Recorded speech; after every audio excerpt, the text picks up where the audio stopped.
Hi ಸ್ನೇಹಿತರೆ, welcome to our channel Mithun Raj ಅಡುಗೆ ಮನೆ. ಇವತ್ತಿನ ವಿಡಿಯೋದಲ್ಲಿ ಸ್ಪೆಷಲ್ ಆಗಿ ನಾನು ಕುಷ್ಕ ರೈಸ್ ಮಾಡಿ ತೋರಿಸ್ತಾ ಇದ್ದೀನಿ. ತುಂಬ ಅಂದರೆ ತುಂಬ ಚೆನ್ನಾಗಿರುತ್ತೆ. ಒಂದು ಸಾರಿ ಈ ಕುಷ್ಕ ತಿಂದವರು ಕುಷ್ಕ ಅಂದರೆ ಈ ರೀತಿ ಇರಬೇಕು ಅಂತ ಹೇಳ್ತಾರೆ, ಅಷ್ಟು ರುಚಿಯಾಗಿರುತ್ತೆ. ನಾನು ವಾಯ್ಸ್ ಸರಿ ಇಲ್ಲ, ಸಾರಿ, ಅದಕ್ಕೆ ಸ್ವಲ್ಪ ಅಡ್ಜಸ್ಟ್ ಮಾಡ್ಕೊಳ್ಳಿ. ಅಷ್ಟು ರುಚಿಯಾಗಿರುತ್ತೆ. ಒಮ್ಮೆ ಟ್ರೈ ಮಾಡಿ ಮತ್ತೆ ಮತ್ತೆ ಇದನ್ನೇ ಮಾಡ್ತೀರಾ, ಅಷ್ಟು ರುಚಿಯಾಗಿರುತ್ತೆ. ತಡ ಮಾಡದೆ ವಿಡಿಯೋನ ಸ್ಟಾರ್ಟ್ ಮಾಡೋಣ. ಮೊದಲನೇದಾಗಿ ನಾನು ಒಂದು ಕಡಾಯಲ್ಲಿ 2 ಟೇಬಲ್ ಸ್ಪೂನಷ್ಟು ಎಣ್ಣೆ ಹಾಕ್ತಿದ್ದೀನಿ. ಎಣ್ಣೆ ಬಿಸಿ ಆದಮೇಲೆ 2 ಮೀಡಿಯಮ್ ಸೈಜ್ ಈರುಳ್ಳಿನ ಈ ರೀತಿ ಉದ್ದಾಗಿ ಕಟ್ ಮಾಡಿಕೊಂಡು ಹಾಕಿದ್ದೀನಿ. ನಂತರ ಇದಕ್ಕೆ ನಾನು ಒಂದು 2 ಗಡ್ಡೆ ಬೆಳ್ಳುಳ್ಳಿನ ಸಿಪ್ಪೆ ತೆಗೆದುಬಿಟ್ಟು ಹಾಕಿದ್ದೀನಿ.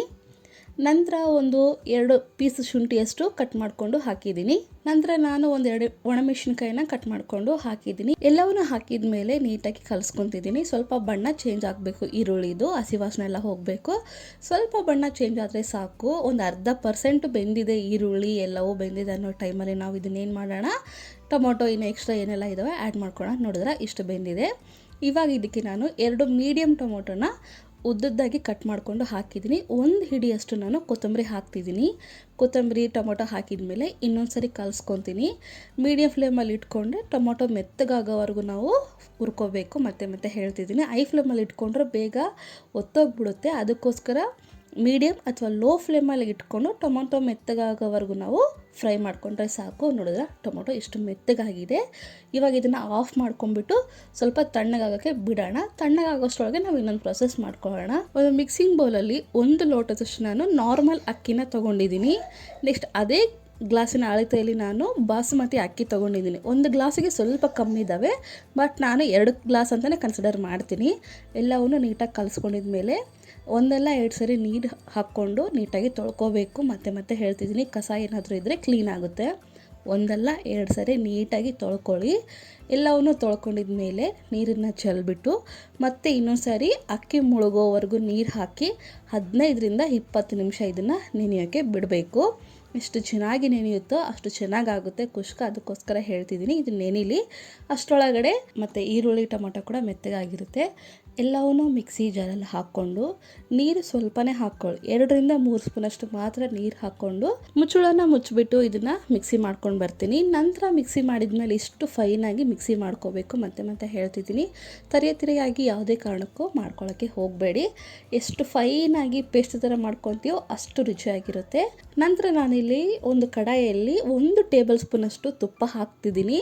ತುಪ್ಪ ಹಾಕಿದ ಮೇಲೆ 3 ಟೇಬಲ್ ಸ್ಪೂನಷ್ಟು ಎಣ್ಣೆ ಹಾಕ್ತಿದ್ದೀನಿ. ಎಣ್ಣೆ ಸ್ವಲ್ಪ ಕ್ವಾಂಟಿಟಿನೇ ಜಾಸ್ತಿನೇ ಹಾಕ್ಕೊಳ್ಳಿ, ಚೆನ್ನಾಗಿರುತ್ತೆ ರುಚಿ. ಅದಕ್ಕೋಸ್ಕರ ಹೇಳ್ತಿದ್ದೀನಿ.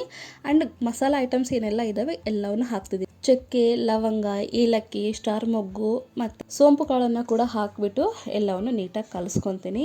1 ಮೀಡಿಯಮ್ ಈರುಳ್ಳಿನ ಸಣ್ಣದಾಗಿ ಕಟ್ ಮಾಡಿಕೊಂಡು ಉದ್ದದಾಗಿ ಕಟ್ ಮಾಡಿಕೊಂಡು ಹಾಕಿದ್ದೀನಿ. ಅಲ್ಲಿ 2 ಈರುಳ್ಳಿನ ಹಾಕಿರ್ತೀವಿ, ಇಲ್ಲಿ 1 ಈರುಳ್ಳಿ, ಟೋಟಲ್ 3 ಈರುಳ್ಳಿನ ನಾನಿಲ್ಲಿ ಯೂಸ್ ಮಾಡ್ತಿದ್ದೀನಿ.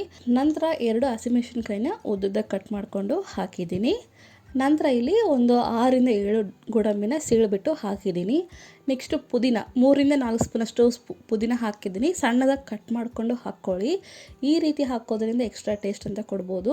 ಮಿಕ್ಸಿಯಲ್ಲೇ ಹಾಕ್ಕೊಂಡ್ರೆ ಆ ಫ್ಲೇವರ್ ಬೇರೆ ಆಗಿಬಿಡುತ್ತೆ, ಚೆನ್ನಾಗಿರೋದಿಲ್ಲ. ಈ ರೀತಿ ಹಾಕ್ಕೊಂಡ್ರೆ ತುಂಬ ರುಚಿ ಅಂತ ಹೇಳ್ಬೋದು.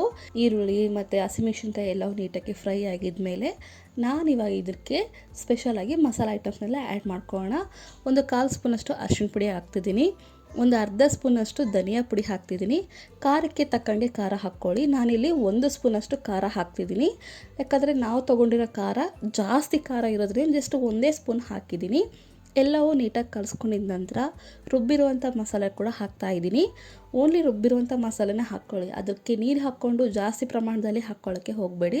ಸ್ವಲ್ಪ ನೀರು ಹಾಕ್ಕೊಂಡು ಗ್ಯಾಸನ್ನು ಲೋ ಫ್ಲೇಮಲ್ಲೇ ಇಟ್ಕೊಂಡು ನಿಧಾನವಾಗಿ ಕಲಿಸ್ಕೊತಾ ಹೋಗಬೇಕು. ಹಸಿ ವಾಸನೆ ಎಲ್ಲ ಹೋಗೋವರೆಗೂ ನಾವು ಕಲಿಸ್ಕೋಬೇಕಾಗುತ್ತೆ. ಇನ್ನೊಂದು ನಿಮ್ಮೆಲ್ಲರ ಹತ್ರ ನನ್ನ ರಿಕ್ವೆಸ್ಟ್, ನನ್ನ ಚಾನಲ್ನ ಮೊದಲನೇ ಬಾರಿ ನೋಡ್ತಾ ಇದ್ದರೆ ಪ್ಲೀಸ್ ಎಲ್ಲರೂ ದಯವಿಟ್ಟು ಸಬ್ಸ್ಕ್ರೈಬ್ ಮಾಡ್ಕೊಳ್ಳಿ. ಈ ರೀತಿ ಕಲಿಸ್ತಾ ಇದ್ದಂಗೆಲ್ಲ ಎಣ್ಣೆ ಬಿಟ್ಕೊಳ್ತಾ ಹೋಗುತ್ತೆ. 1 ನಿಮಿಷ ಹಾಗೆ ಬಿಟ್ಟು ಲೋ ಫ್ಲೇಮಲ್ಲೇ ಇದನ್ನು ಕುದಿಸ್ಕೊಂಡ್ರೆ ಎಣ್ಣೆ ಎಲ್ಲ ಮೇಲೆ ಬಿಟ್ಕೊಳ್ಳುತ್ತೆ. ಇಷ್ಟು ಬಂದರೆ ಸಾಕು. ಇನ್ನೊಂದು ಸರಿ ನೀಟಾಗಿ ಕಲಿಸ್ಕೊಂಡು ಆಲ್ರೆಡಿ ನೆನೆಸಿರುವಂಥ ಅಕ್ಕಿನ ಹಾಕ್ಕೊತಾ ಹೋಗ್ತೀನಿ. ನೋಡಿದ್ರೆ ಗ್ರೇವಿ ನೋಡಿದ್ರೇ ಆ ಕಲರು ಆ ಟೆಕ್ಸ್ಚರ್ ನೋಡಿದ್ರೆ ಎಷ್ಟು ಚೆನ್ನಾಗಿದೆ. ಇವಾಗ ಇದಕ್ಕೆ ನಾನು ನೆನೆಸಿರುವಂಥ ಅಕ್ಕಿನ ಹಾಕ್ತೀನಿ. ಬಾಸುಮತಿ ಅಕ್ಕಿ, ನಾರ್ಮಲ್ ಅಕ್ಕಿ ಎರಡನ್ನೂ ಮಿಕ್ಸ್ ಮಾಡಿಕೊಂಡು ಹಾಕಿದ್ದೀನಿ. ಕೆಲವೊಬ್ಬರು ನಾರ್ಮಲ್ ಅಕ್ಕಿಯಿಂದನೂ ಮಾಡ್ತಾರೆ, ಕೆಲವೊಬ್ಬರು ಬಾಸುಮತಿ ಅಕ್ಕಿಯಿಂದನೂ ಮಾಡ್ತಾರೆ.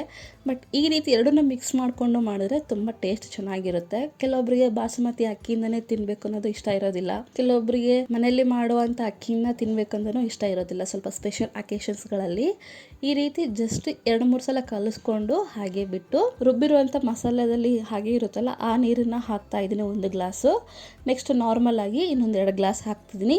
ನಾನು ಹಾಕಿ 2 ಗ್ಲಾಸ್ ತೊಗೊಂಡಿರೋದ್ರಿಂದ 3 ಗ್ಲಾಸ್ ಮಾತ್ರ ಹಾಕ್ತಿದ್ದೀನಿ. ಈ ರೀತಿ ಹಾಕೋದ್ರಿಂದ ತುಂಬ ಉದ್ರುದ್ರಾಗಿ ಬರುತ್ತೆ. ರುಚಿಗೆ ತಕ್ಕಷ್ಟು ಉಪ್ಪು ಹಾಕ್ಕೊಂಡು ಇನ್ನೊಂದ್ಸರಿ ನೀಟಾಗಿ ಕಲಸಿ. ಜಾಸ್ತಿ ಕಲಿಸ್ಕೊಳ್ಳೋಕ್ಕೆ ಹೋಗಬೇಡಿ, ಯಾಕೆಂದರೆ ಅಕ್ಕಿ ನೆಂದಿರುತ್ತೆ, ಇಲ್ಲಾಂದರೆ ಮುರಿದೋಗ್ಬಿಡುತ್ತೆ. ಅದಕ್ಕೋಸ್ಕರ ಹೇಳ್ತಿದ್ದೀನಿ. ಜಾಸ್ತಿ ಕಲಿಸ್ದೇನೆ 1-2 ಸಾರಿ ಕಲಿಸ್ಬಿಟ್ಟು ಲಿಡ್ ಕ್ಲೋಸ್ ಮಾಡಿ ಮೀಡಿಯಮ್ ಫ್ಲೇಮಲ್ಲೇ ಚೆನ್ನಾಗಿ ಕುದಿಯೋವರೆಗೂ, ಒಂದು 50% ಕುದಿಯೋವರೆಗೂ ಕುದಿಸ್ಕೋಬೇಕು. ಈ ರೀತಿ 50% ಕುದ್ದಿದೆ ಅನ್ನೋ ಟೈಮಲ್ಲಿ ಲಿಡ್ ಓಪನ್ ಮಾಡಿಬಿಟ್ಟು ಇನ್ನೊಂದು ಸಾರಿ ಮೇಲೆ ಕೆಳಗಡೆ ಮಾಡಿಕೊಂಡು ಲೋ ಫ್ಲೇಮಲ್ಲೇ ಕುಷ್ಕ ರೆಡಿ ಆಗೋವರೆಗೂ ಬೇಯಿಸ್ಕೊಂಡ್ರೆ ತುಂಬಾ ಸಿಂಪಲ್ ಆಗಿರುವಂಥ ಕುಷ್ಕ ರೆಡಿನೇ ಆಗೋಗುತ್ತೆ. ಎಷ್ಟು ಸಿಂಪಲ್ ರೆಸಿಪಿ ಅಲ್ವಾ, ಖಂಡಿತ ಟ್ರೈ ಮಾಡಿ. ಈ ಕುಷ್ಕಗೆ ಕಾಂಬಿನೇಷನ್ ಆಗಿ ನಾವು ಮೊಸರು ಬಜ್ಜಿಯಿಂದ ತಿನ್ಬೋದು, ಇಲ್ಲ ಚಿಕನ್ ಸಾರು, ಮಟನ್ ಸಾರು, ನಿಮ್ಮ ಇಷ್ಟ. ಇಲ್ಲ ಹಾಗೆ ತಿಂತೀವಂದ್ರೂ ಓಕೆ, ಅಷ್ಟು ರುಚಿಯಾಗಿರುತ್ತೆ. ಈ ರೆಸಿಪಿ ನಿಮಗೆ ಇಷ್ಟ ಆದರೆ ನನ್ನ ಚಾನಲ್ನ ಲೈಕ್, ಶೇರ್, ಕಮೆಂಟ್ ಮಾಡೋದನ್ನು ಮಾತ್ರ ಮರಿಬೇಡಿ, ಓಕೆನಾ? ಮುಂದಿನ ವಿಡಿಯೋದಲ್ಲಿ ಮತ್ತೆ ಸಿಗ್ತೀನಿ. ಅಲ್ಲಿವರೆಗೂ ಟೇಕ್ ಕೇರ್, ಬಾಯ್.